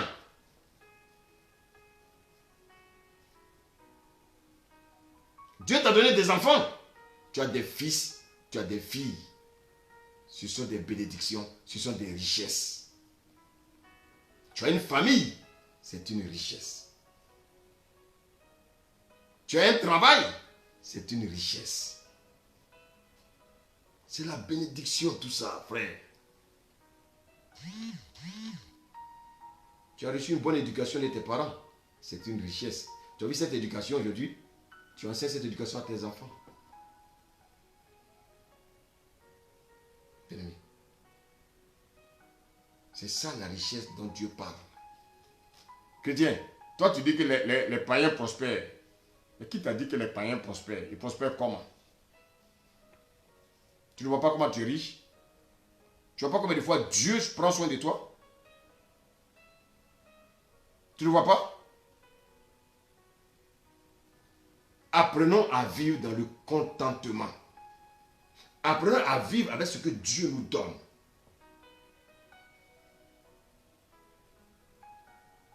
Si tu apprécies déjà le peu que Dieu te donne, aussi bien dans le domaine financier, bien aimé, et si tu en fais bon usage, tu vas voir que tu ne connaîtras jamais le mécontentement. Vous savez que le mécontentement est un piège. Le mécontentement peut voler notre paix. Le mécontentement peut voler notre joie. Le mécontentement peut voler notre épanouissement. Quelles que soient les circonstances, il faut que tu sois dans la joie. Aujourd'hui, tu es en direct, en train de suivre l'émission. L'enseignement, c'est une richesse. C'est une bénédiction. Il y en a qui cherchent ces enseignements, ils ne trouvent pas. Mais Dieu te le donne en direct, gratuitement. L'idée d'avoir une plus grosse voiture, une plus grosse maison, un meilleur salaire. Bien-aimé, vous savez, il y a toujours plus gros que le gros que tu as. Il y a toujours plus grand que le grand que tu cherches. Donc tu vois que à cette allure, tu seras un éternel insatisfait. Tu ne vas jamais sortir de l'auberge. Voici quoi, bien-aimé. Comme le dit Romains 12, verset 2. Ne nous conformons pas au siècle présent, mais soyons renouvelés, bien-aimé, de l'intelligence. Si tu es vraiment renouvelé de l'intelligence, bien-aimé, tu ne vas pas envier les païens.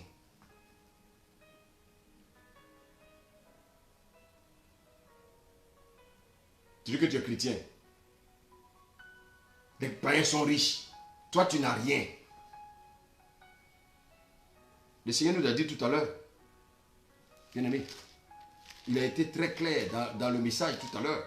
Il dit que pour ceux qui veulent s'enrichir, tombent dans la tentation, dans le piège et dans beaucoup de désirs insensés, pernicieux, qui plongent les gens dans la ruine et dans la perdition. L'amour de l'argent égale l'argent. Aujourd'hui, tu as eu la grâce de connaître le Seigneur. Bien-aimé, c'est vraiment une grâce de connaître le Seigneur.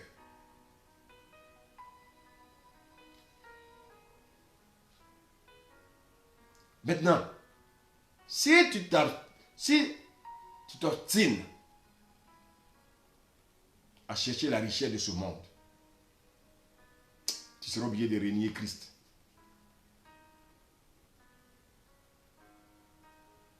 Regardez, on va lire un passage dans le psaume 106.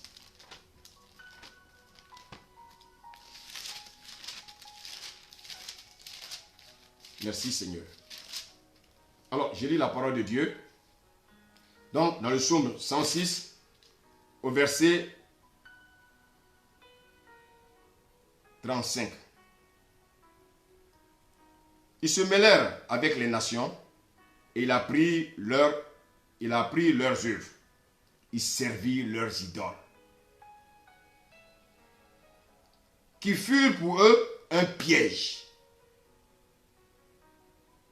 Ils sacrifiaient leurs fils et leurs filles aux idoles. Ils répandirent le sang innocent, le sang de leurs fils et de leurs filles qui sacrifiaient aux idoles de Canaan. Et le pays fut profané de meurtre. Ils se souillaient par leurs œuvres et se prostituaient par leurs actions. Si tu t'entêtes à devenir riche, je te donne le secret aujourd'hui. Cherche à te prosterner devant Satan. Quand tu vas tisser une alliance avec Satan, il va te donner toutes les richesses qu'il donne aux hommes du monde. Dieu ne donne pas de richesses. Tous ces hommes du monde là que tu vois riches, ils ont tissé une alliance avec Satan. Quand vous voyez quelqu'un dans une maison avec sa femme, ils vivent une vie modeste. Et à un moment donné, il y a un enfant qui meurt. Et puis on voit que monsieur commence à prospérer.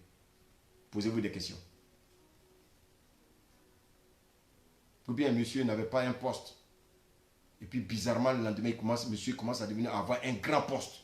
Et il y a un décès. Bizarre. Posez-vous des questions. Où monsieur est parti? Devant qui il allait se prosterner? Frère, je n'ai peur de personne. Et ceux qui font ça, ils m'écoutent, ils le savent. Ils ont sacrifié leur enfant pour devenir riches. Satan a demandé à Jésus de se prosterner devant lui. Il voulait que Jésus, bien-aimé, se prosterne devant lui. Bien-aimé. Mais ça veut dire quoi? Ça veut dire quoi? Il voulait que Jésus sacrifie des personnes pour lui. Pour avoir les richesses de ce monde. Tous ceux qui ont les richesses de ce monde-là, ils savent qui est leur Dieu. Bizarrement, un enfant meurt dans la famille. Monsieur fait semblant de pleurer là. Mais au fond de lui, il sait que c'est lui qui a sacrifié l'enfant pour devenir riche. Alors c'est toi, tu ne veux pas te contenter de ce que Dieu t'a donné. Tu veux devenir riche. Je te montre le chemin. Et c'est facile, hein? C'est très facile. C'est une question de connexion. Une question de connexion. Tu vas devenir riche tout de suite. Mais, à quel prix? Tu vas commencer à boire le sang humain au lieu de boire le sang de Christ. Chaque année, on va te demander des rituels. Tu vas sacrifier le premier. Tu vas sacrifier le deuxième. À un moment donné, il va te rester un. Pour finir, on va te demander ta femme. Et dans ton esprit, tu as dit, oui, de toute façon, si elle meurt, je vais prendre une nouvelle femme.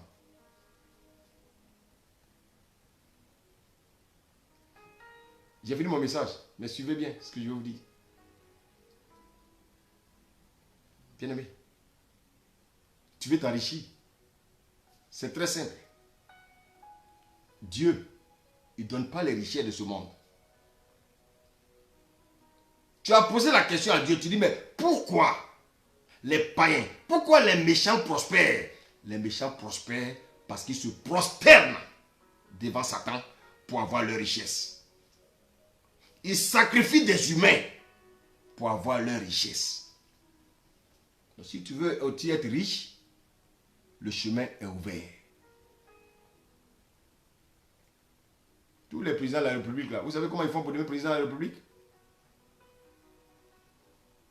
Dans les villages, on dit tel est chef, le chef du village. Vous savez comment ils font pour devenir chef? Si tu veux être élevé en dignité, on va te demander un sacrifice. Quand Satan demandait à Jésus de se prosterner, de l'adorer, on ne peut pas adorer Dieu les mains vides. L'adoration suscite un sacrifice.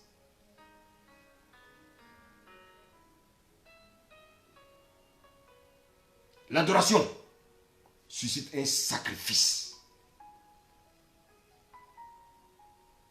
Tu vois qui m'écoute. Regarde dans la famille.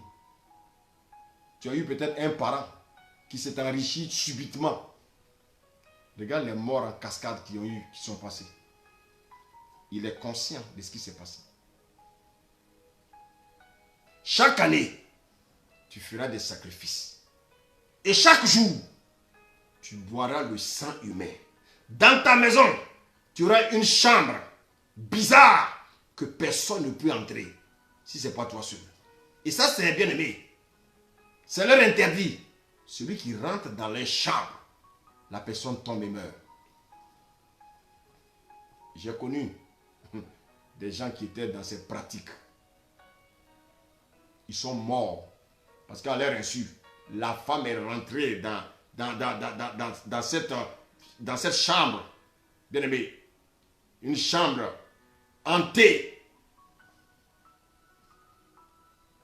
Quand elle est rentrée, elle a vu un gros serpent. Quand elle est rentrée, elle a vu des crânes avec des canaris remplis de sang.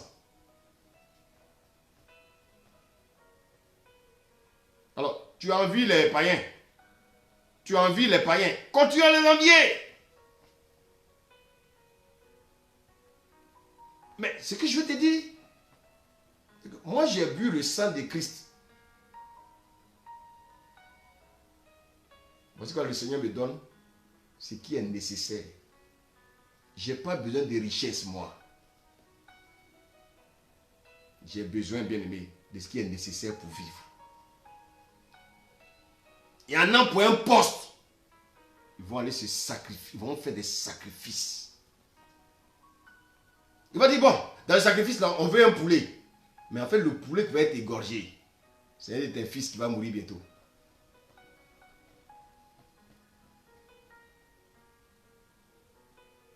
Dieu te donne un travail. Il y a deux postes. Il y a un poste où il y a plus d'argent. Il y a un autre poste où on te donne peut-être le SMIC. Et tu entends la voix qui te dit, prends le SMIC. Et comme tu es cupide, que tu aimes l'argent, tu vas le prendre le poste où il y a plus de salaire. Et ça va te faire, bien aimer, t'empêcher de servir Dieu.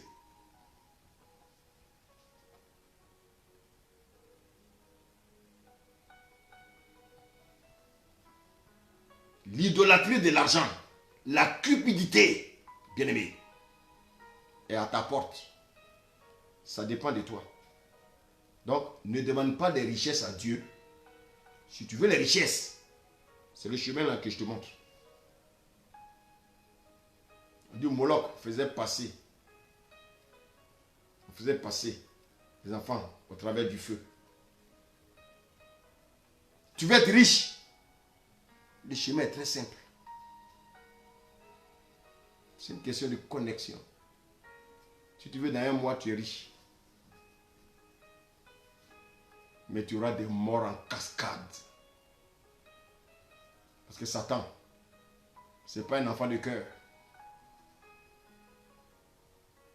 Et beaucoup ont tissé des pactes avec le diable. Ils ont décimé toute leur famille. Ils ont livré leurs propres enfants pour devenir riches. Tu veux la richesse? Tu en veux encore? Est-ce que tu envies encore les méchants? Est-ce que tu envies encore les païens? Non, il ne faut plus les envier. Va leur poser la question, on va te montrer comment on fait.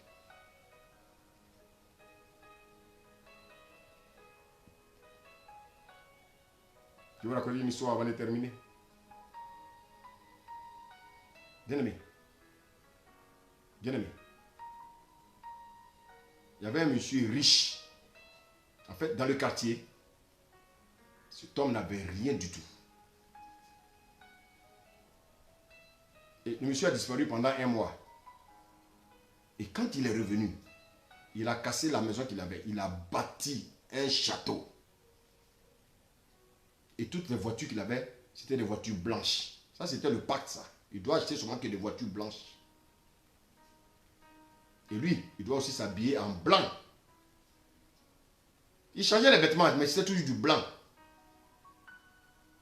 Et la femme du voisin, tu dis oui, mais on souffre. Parce que le monsieur avait perdu son emploi. On souffre, mais il faut voir le voisin. Peut-être qu'il peut nous trouver quelque chose. Et un soir, madame a poussé son mari.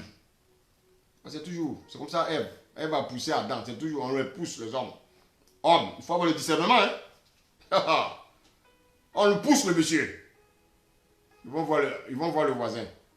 Ah oui, vraiment voisin, vraiment c'est difficile. On ne sait pas comment scolariser les enfants. Vraiment c'est difficile, tout. Elle dit bon, je veux parler à monsieur, mais viens à minuit. Ne viens pas avec ta femme, viens toi seul.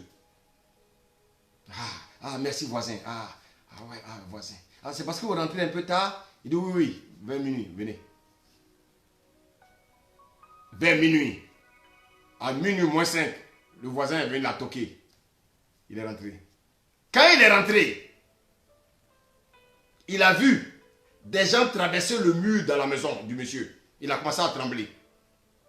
Le voisin dit, ah, non, c'est avec ça. C'est eux qui me donnent la richesse là. Tu as vu que je n'ai plus ma femme. Tu as vu mes deux enfants là. Tu as vu? Un moment, tu as vu l'accident qu'ils ont fait là. C'est ça que j'ai fait pour être riche. Le monsieur est tombé, boum.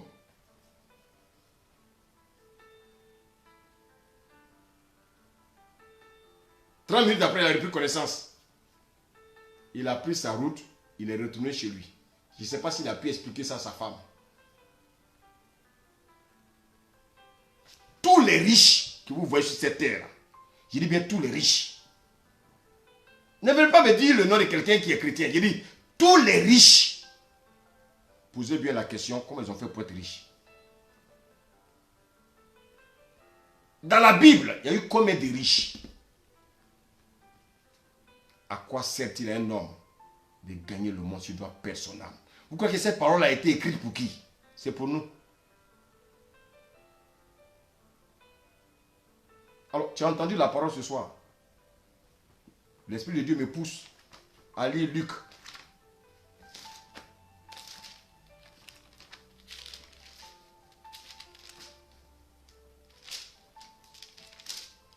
Bien-aimés, il faut que nous comprenions ces choses. Parce que si nous ne comprenons pas ces choses, l'ennemi va nous emporter. La Bible nous dit, dans Luc 16, à partir du verset 19, il y avait un homme riche qui était vêtu de pourpre et de fin lin et qui chaque jour menait joyeuse et brillante vie. Un pauvre nommé Lazare était couché à sa porte, couvert d'ulcères. Voilà. Nous les enfants de Dieu là, toujours c'est les ulcères, c'est les maladies, les pauvretés, c'est ça. Frère, il n'y a rien de nouveau. C'est la pauvreté, frère. Mais cette pauvreté-là, frère, ça c'est la pauvreté du monde. Nous, on est riches spirituellement. Et la Bible nous dit que le pauvre était couché à sa porte couvert d'ulcères, désireux de se rassasier des miettes qui tombaient de la table du riche. Et même les chiens venaient encore lécher ses ulcères. Oh, le pauvre. Souvent même, bien aimé, le peu qu'on a là, le Seigneur veut qu'on distribue avec ceux qui n'en ont pas. Mais il ne faut pas hésiter, il ne faut pas dire non, c'est petit pour moi. Non, le Seigneur dit de distribuer, de partager avec celui qui n'en a pas. On dit le pauvre mourut et il fut porté par les anges dans le sein d'Abraham. Le riche mourut aussi. Ah bon? Donc, ouais, les pauvres meurent et les riches aussi meurent. Est-ce qu'il est parti avec sa richesse? On va voir. La Bible dit, il fut enseveli. Ah bon? Mais où sont ses richesses? Donc ses richesses sont restées sur la terre. Donc c'est lui seulement qui a été enseveli. Verset 23. Dans le séjour des morts, il leva les yeux et tandis qu'il était en proie au tourment, il vit de loin Abraham et Lazare dans son sein. Sachez qu'Abraham n'est plus bien aimé dans le séjour des morts. Non, c'est fini. Jésus est allé dans le séjour des morts. Il allait prendre ses enfants. Actuellement, ils sont tous dans le lieu céleste. Il s'écria, Père Abraham, aie pitié de moi et envoie Lazare pour qu'il trempe le bout de son doigt dans l'eau et me rafraîchisse la langue, car je souffre cruellement dans cette flamme. Vous voyez, la souffrance a changé de camp. Je préfère souffrir sur cette terre-là maintenant et puis être heureux dans le royaume de Dieu. Même si j'ai les richesses sur cette terre-là, je ne peux pas vivre plus de 100 ans. Mais là-bas, je vivrai éternellement avec un corps bien-aimé, un corps glorieux. Je traverserai les murs. Je n'aurai plus faim. Je n'aurai plus besoin de voiture pour me déplacer. C'est ça le royaume qui nous attend. Vous voulez la richesse pourrie. Voici le riche. C'est lui maintenant qui souffre dans les flammes. Verset 25, Abraham répondit, mon enfant, souviens-toi que tu as reçu tes biens pendant ta vie et que Lazare a eu les maux pendant la sienne. Maintenant, il est ici consolé.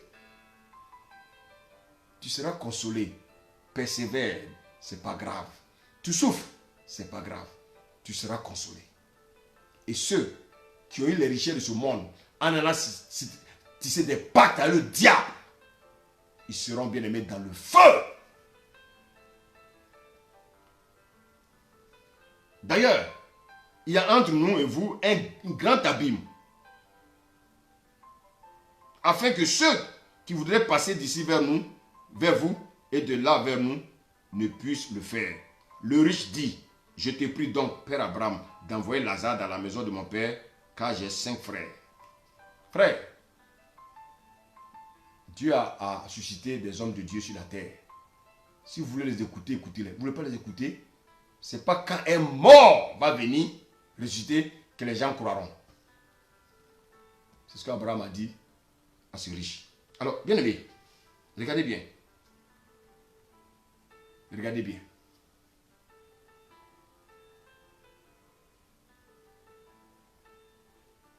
Lazare est mort. Mais il est allé du bon côté. Aujourd'hui, Lazare est dans la vie éternelle. Le riche, le méchant, qui était peut-être envié par Lazare, est aujourd'hui dans le feu des tourments. Pourquoi? Parce que quand il passait devant la maison de Lazare, Lazare lui parlait de Jésus. Il ne voulait pas écouter. Il ne voulait pas écouter. C'est pour dire quoi? La richesse, ça nous fait perdre la tête. La richesse, on n'aura plus le temps pour Dieu. À quoi sert-il un homme de gagner le monde s'il doit perdre son âme? Voici ce riche, il a perdu son âme. Son âme est allée dans le séjour des morts. Et dans le séjour des morts, on est vivant là-bas. Quand on meurt, qu'on va de l'autre côté, bien aimé, on est vivant. Mais c'est une souffrance éternelle. À cause de quoi? La richesse de ce monde. Allez tisser des pactes avec le diable. Tous les enfants que je mets au monde, personne ne réussit. Il y en a qui deviennent des malades. Il y en a qui deviennent des bien-aimés de quoi? Des paralytiques. Tétraplégiques. Ils sont dans la maison. Et puis moi, je suis riche. Bien-aimé, je ne sais pas si après ce message, tu vas encore envier les méchants. Si tu vas encore envier les païens. Il faut que tes yeux soient fixés vers le royaume. Il faut que tes yeux soient fixés vers le royaume. Bien-aimé, sur quoi sont fixés tes yeux? Sur quoi sont fixés tes yeux? La Bible nous dit, je termine par là, Hébreux 11, verset 24. C'est par la foi que Moïse, devenu grand, refusa d'être appelé fils de la fille de Pharaon. Je ne sais pas si parmi vous, s'il y en a qui veulent peut-être être récupérés par la femme de Macron. Je ne sais pas si beaucoup vont dire non. Hein? Je ne sais pas s'il y en a qui vont dire non. On dit Moïse a craché sur ça. Il a craché sur la principauté. Il a craché, bien aimé. Aimant mieux être maltraité. Mais vous voyez, mais frère, un chrétien, on va le maltraiter. Avec le peuple de Dieu, que d'avoir un temps la jouissance du péché. Regardant l'opprobre de Christ comme une richesse plus grande que les trésors de l'Égypte. Car il avait les yeux fixés sur la rémunération. C'est par la foi qu'il quitta l'Égypte, sans être effrayé de la colère du roi, car il se montra ferme, comme voyant celui qui est invisible. Bien-aimé,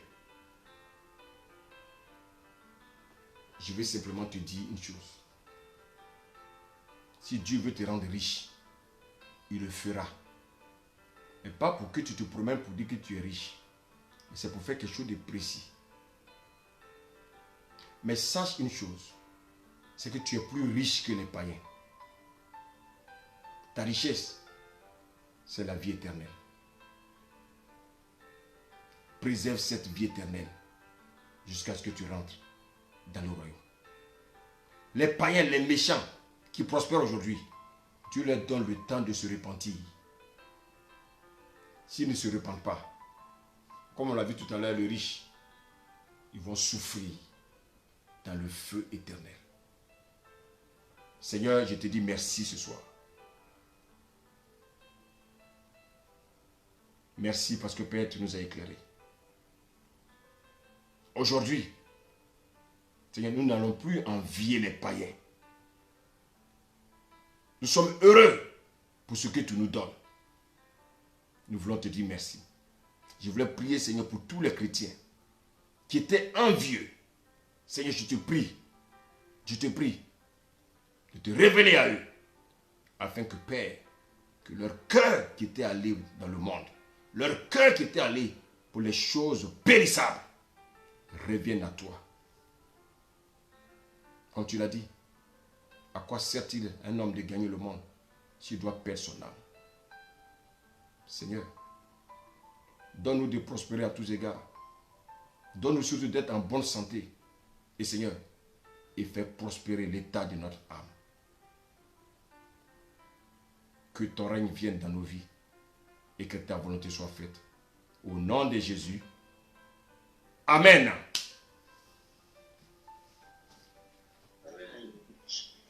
Merci Seigneur. Amen. Merci Seigneur. Amen. Amen. Merci Seigneur. Amen. Merci Seigneur. Merci Seigneur. Amen. Amen. Amen. Merci Seigneur. Amen. Amen. Amen. Amen.